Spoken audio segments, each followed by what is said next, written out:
Alright, this video series we're going to be talking about ethics and ethical theories, some of the main ones. And we're going to be coming at it from a more of a general standpoint.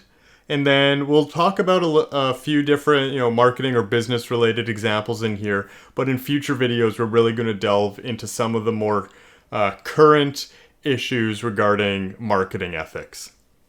So for right now, let's just keep an open mind, keep it broad.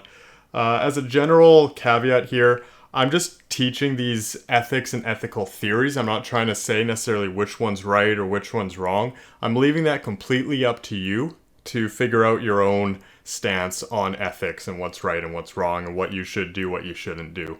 But being able to learn what some of these ethical theories say, it can help you figure out what you believe. Okay, so let's start with a little bit of a warm-up here just to get our minds thinking all philosophical. I'm going to show a few different scenarios or ethical dilemmas, and there's going to be two options, the left side and the right side. All I want you to do is choose which side you most agree with.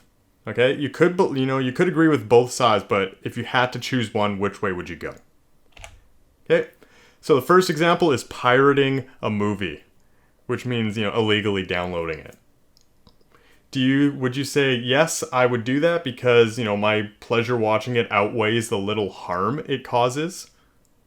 Or would you say on the right side, no, because if everybody pirated movies, it would defeat the point of making movies because then the movie people wouldn't get any money, right? If everyone just waited for it to get uploaded. So which one would you choose? Okay, let's go to the next one. Cheating on a significant other. On the left, we have no, because it causes more harm than good. Or on the right side, no, because the world would be a worse place if everybody cheated. Relationships would essentially be meaningless. So again, you can agree with both, but which one would you choose would be the ultimate reason why you would be saying no in this case. And lastly, keeping change.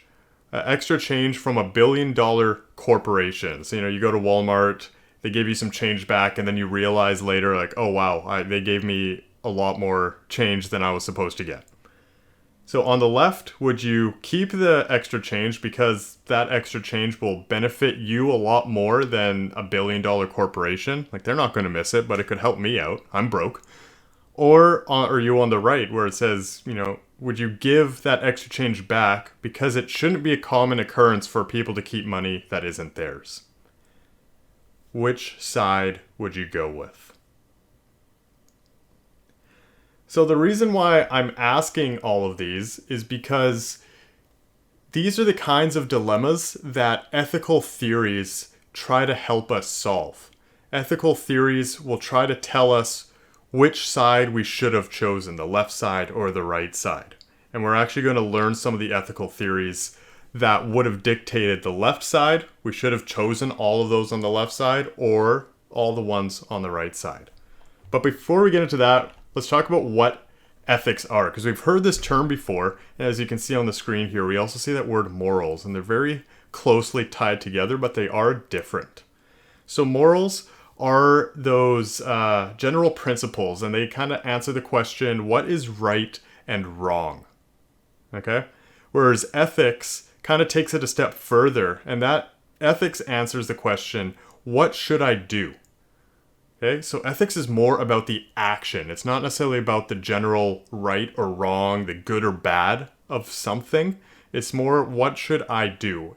Is this action or this behavior that I'm doing, is that right or is that wrong? If I decide to do this, for example, keep that change from Walmart, is that right or is that wrong? Okay? And then we have our ethical theories, which are pioneered by philosophers, and they are essentially, they try to make these guidelines on how we should act. And these ethical theories are meant to kind of be generally guide us no matter what ethical dilemma we face.